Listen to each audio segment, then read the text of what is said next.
ఉంచకూడదు పథ ప్రచారకులు. Board నిషేధమా? Brandy అమ్మకూడదని నిషేధం పెట్టావరా పనికి మళ్ళీవాడా? లంచాలు తీసుకోకూడదని ఎక్కడైనా పెట్టావరా? గుటకా తినకండి రా అని ఎక్కడైనా పెట్టావా? కైనీలు వాడకండి అని ఎక్కడైనా పెట్టావా? సిగరెట్ తాగుట నీకు హానికరం, అమ్ముట మాకు శ్రేయస్కరం. సారా త్రాగుట, మద్యము సేవించుట నీకు హాని, మాకు విపరీతమైన లాభం. ఆహా, నీ ప్రకటనలు వ్యంగ్యంగా లేవా? ఏం చేశారు నేను వాళ్ళు వచ్చి మీ గ్రామంలోకి? మంచి పాటలు పాడుతున్నారు, మంచి మాటలు చెప్తున్నారు.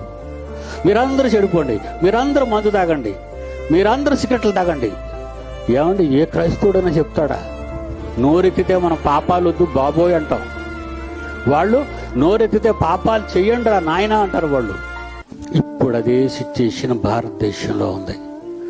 మీరేం చేస్తారంటే ఎవరితోని ఫైట్స్కి వెళ్ళకండి. యెహోవా కలుగు చేసే రక్షణ ఇప్పుడు మీరు ఊరకే నిలిచుండి చూడండి. దేవుడు ఏం చేస్తాడో మీరే చూదురు. కానీ మనం చూడాలి మన కళ్ళతో. Is a right person. ఆయన మన గురించి ఆలోచిస్తున్నాడు.